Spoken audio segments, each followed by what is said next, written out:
cette vidéo est pour convaincre ses parents d'avoir donc un chat.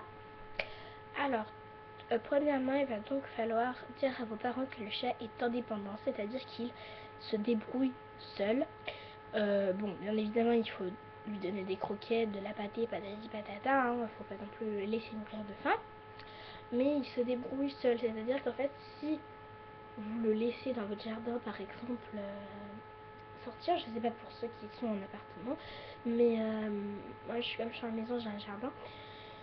Et donc, en fait, il faut en fait, donc si vous le laissez sortir, par exemple, le chat en fait va essayer de chercher de la nourriture, par exemple, s'il a rien dans sa gamelle ou des choses comme ça, il va essayer de chercher en fait de la nourriture pour, en fait, il va se débrouiller en fait.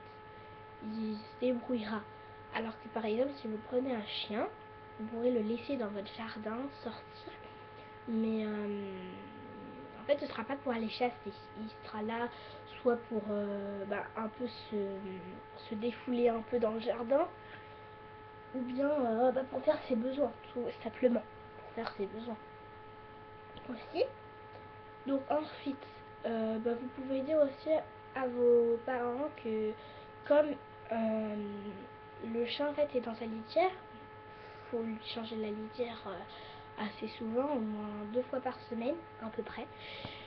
Donc complètement 2 fois par semaine. Vous pouvez aussi, parce que ça pue assez les crottes de chat. Alors vous pouvez donc leur donc vous pouvez aussi leur dire que vous ramasserez ces crottes et tout ça.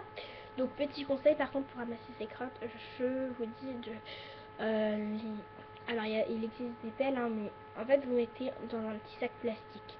Comme ça sentira moins dans la poubelle. Ça sentira beaucoup moins parce que sinon ça fait mal à la tête et tout. Et voilà, l'odeur est un peu insupportable. Donc voilà, sinon après vous pouvez aussi leur dire que un chat c'est bien, déjà tout simplement c'est bien, c'est assez joueur, donc voilà. Moi j'ai une petite chatte qui va bientôt avoir un an, le 17 mars, donc dans 16 jours. Et voilà, c'est bon, c'est tout ce que je voulais vous dire. Après vous pouvez aussi rajouter des petites choses que vous avez faites vous-même sur les chats. Ah oui, j'avais aussi oublié, pour les vacances, vous pouvez laisser un week-end votre chat tout seul. Il faudrait juste en fait lui rajouter double portion de nourriture. Et puis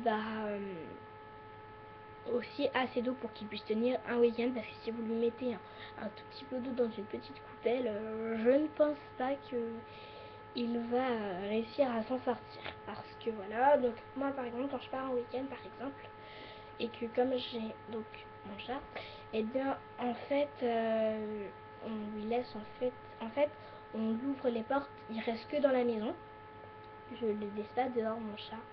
Il sort assez souvent, mais quand on part en week-end, il ne va pas dehors. C'est que quand on revient qu'on le laisse une demi-heure, 40 minutes dehors, parce qu'il adore le dehors, mon chat. Mais voilà, après ça dépend. Donc voilà, j'espère que cette vidéo vous aidera à convaincre vos parents d'avoir un chat. Et donc, et si donc vous allez avoir un chat, hein, donc je vous souhaite tout plein de bonheur avec votre chat. Bye bye, et on se retrouve bientôt pour une toute nouvelle vidéo.